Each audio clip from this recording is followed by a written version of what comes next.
As part of my learning, my studies, I've extended on a good practice, which is to say the psalm for every day of the week. For Thursday, it's Pei Aleph, 81. It's an ancient custom. It goes back to the temple. It has the virtue of strengthening in your mind what day of the week it is. Today's Thursday, the fifth day of the week. It also encourages you to learn the book of Psalms, as 7 Psalms for 7 days of the week.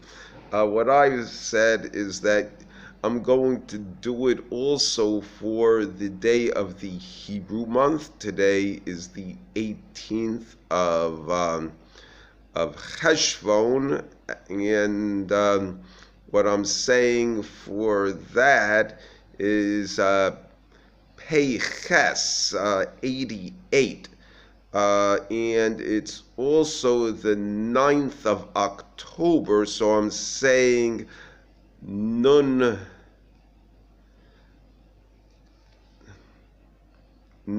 Daled, 54, Psalm 54. Now 54 adds up to 9, which helps me remember it, as well as the day. Also, the book of Psalms is divided into 30 parts. The idea is that you say each group of Psalms every day, and you will cover the entire book of Psalms in a month. I did that for many years. I stopped because it just started to get boring and repetitive, and instead of remembering the Psalms better, I was forgetting them. Your mind gets blind to these things if you do it too much. Now, the psalm is about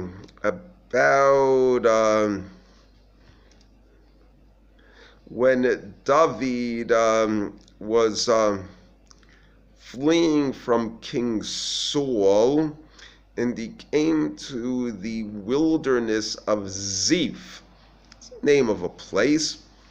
And the people who lived in the wilderness told Saul that he was hiding in Ziph, and specifically where to find him. It's in Shmuel Aleph, Pasuk Yud, 23rd parak, Pasuk Yud Tes. Interesting, and 9 again. Then came up to Ziph. Then the Zifim came to Shaul in Giva, saying, Isn't David hiding himself with us in the strongholds in the wood, in the hill of Chachila, which is on the right hand of the Yishimon?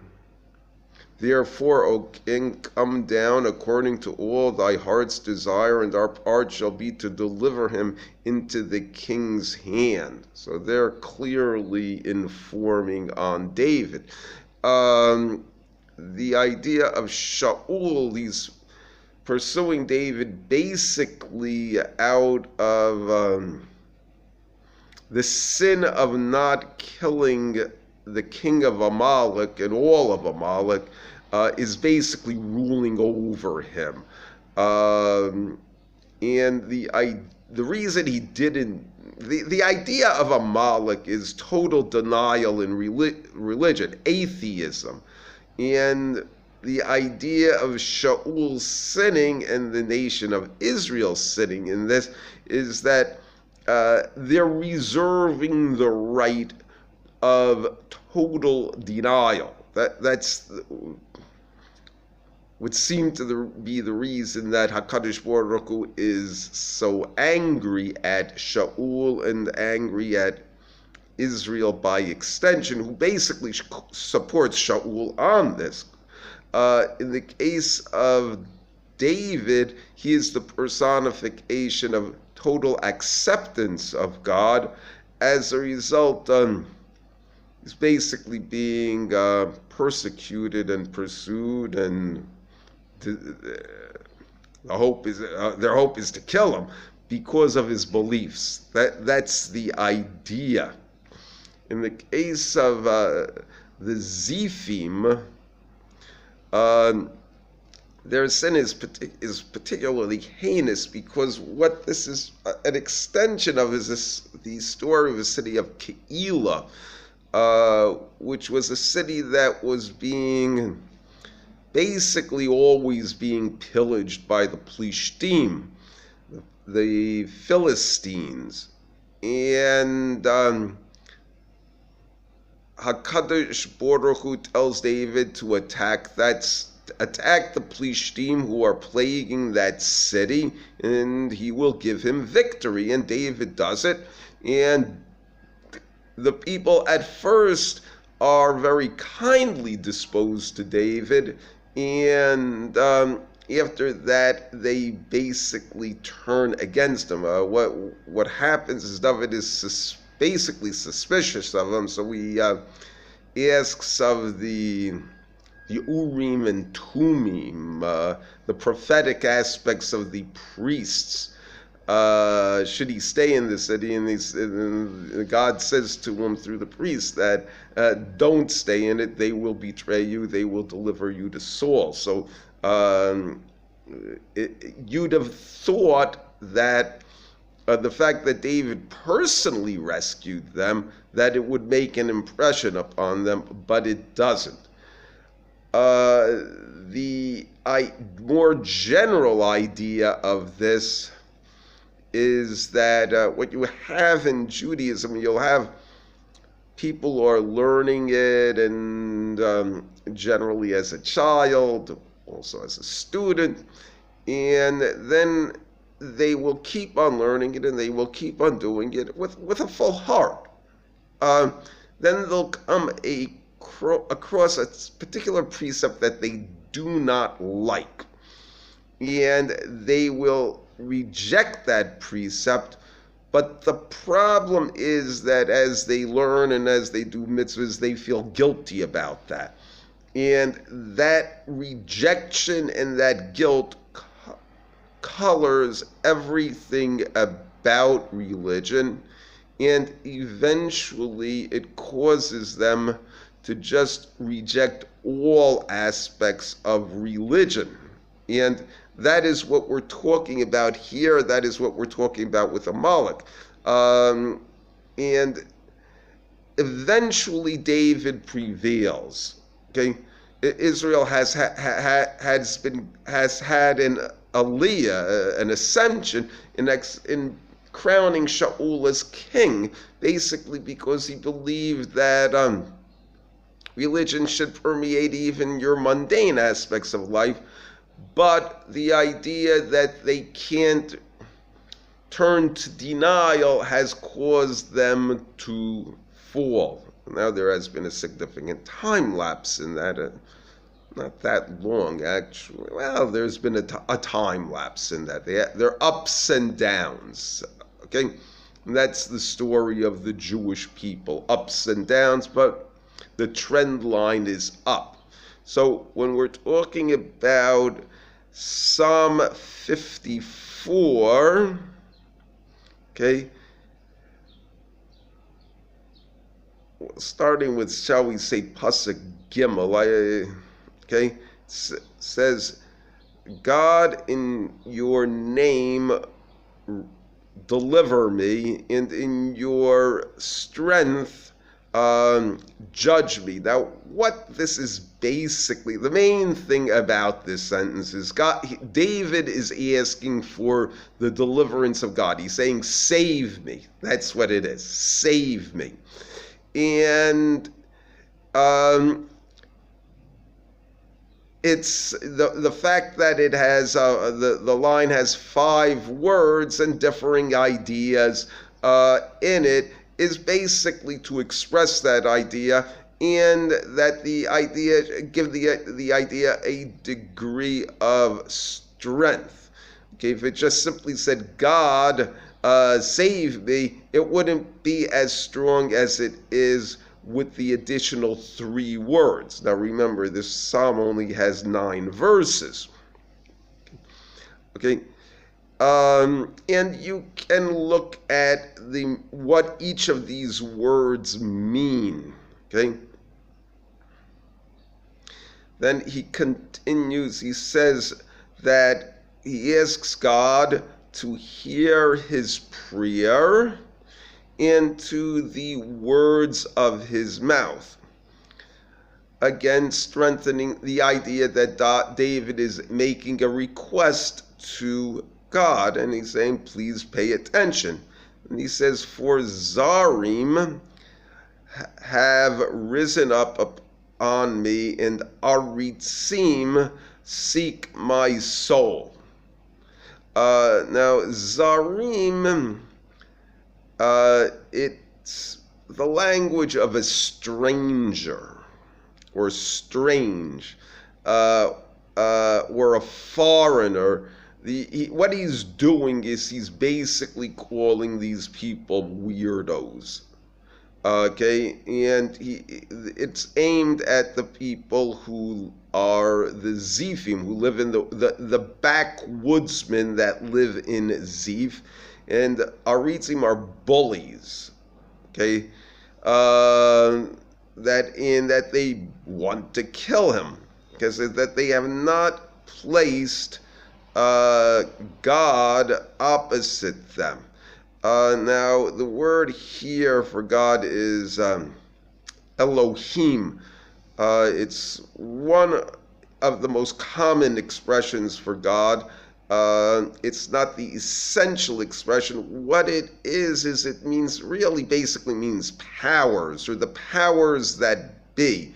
And the idea is that God is the ultimate power, and it seems like he has many powers. It's also an expression for judges and justice.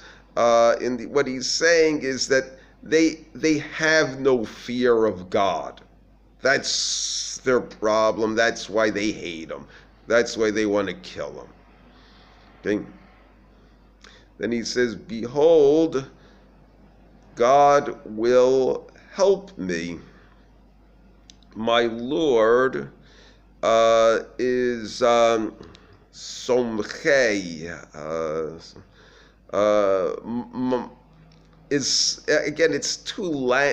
Is supporting my soul. Okay. In English, you would say somebody wants to take somebody's life. In Hebrew, they say the more popular expression, at least in biblical expression, is they want to take their soul. That it has other words. Nephesh is the idea of the soul that gives the body vitality. But it's expressed in the present tense. In other words, while all of this is happening, David sees that God really is helping him, and that God is saving him. God is supporting him. It continues, Yashiv hara l'shorarai ba'amitecha hatzmiseim. Okay, return the bad on the people who are trying to boss me around. Shorir, in this case, it has varying definitions. You have to know it by context. That's just Lashon HaKodesh. It's like Sar, minister, but it has a negative context, that like someone who's bossy. okay, was trying to boss you around and order you around. That's how he is categorizing the people who are attacking him, especially the Zifim. Okay, and he's saying that God should, the bad that they're doing to David, HaKadosh Baruch Hu should give them proper recompense for that. In other words, he should do bad things to them. Okay, and he's saying that Hatzmi says same. It's basically the root of it is tzadi mem. Okay, there may be another one word that letter that drops out, an aleph or a hey or a chet. It's the idea of cutting them off. It's kind of like a plant, and you snip it and the top dies. It's no longer connected. But it's the language of destroy them, and it's one of the languages of destruction in biblical Hebrew. Kares, cut off, ostracized, separated, uprooted. It's all of those basic ideas. There are words for destroy, hashmid, in Hebrew, but this particular one is one that's used from time to time. Then he continues, "B'nedavak ezbach lach, odeh b'shimcha Hashem kito." Says, with offerings, I will. Basically, it's saying is that I will make a festive meal, a sudas mitzvah. It hints, basically what it's saying is in the temple. It's the equivalent of saying, I'm going to go to Jerusalem and I'm going to celebrate by having a big meal. Okay? Or a banquet. That's what it is. I'm going to have a banquet in honor of getting out of this miserable situation. That's what he's saying to God. If I get out of this, and I believe I will, I'm going to have a banquet in its honor. And when it says, I will give thanks to your name, for it is good, he's saying that he's going to give thanks to God and the goodness of God. In other words, he's going to get up and he's got to give a talk and he's going to tell how great God is and how great religion is. And he's going to thank him for the rescue that he is asking for right now. And he continues, Ki mikol tzara hatzileni. He says, because from all of my trouble, he has rescued me. In other words, it's not just this particular incident. It's all of the troubles that he has. This is just one more salvation in the list of in a very long list. Okay. Uva oivai ra'asa einai. Okay. And literally says, and with in my enemies, my eye has seen. In other words, what he's saying is that, doesn't say downfall, but it's implied. I have seen, my eye has seen the downfall of my enemies. Psalm itself is quite strident in that he's actually asking not only just for rescue, but for the painful and humiliating destruction of his enemies who are bad people and basically deserve it. Thank you.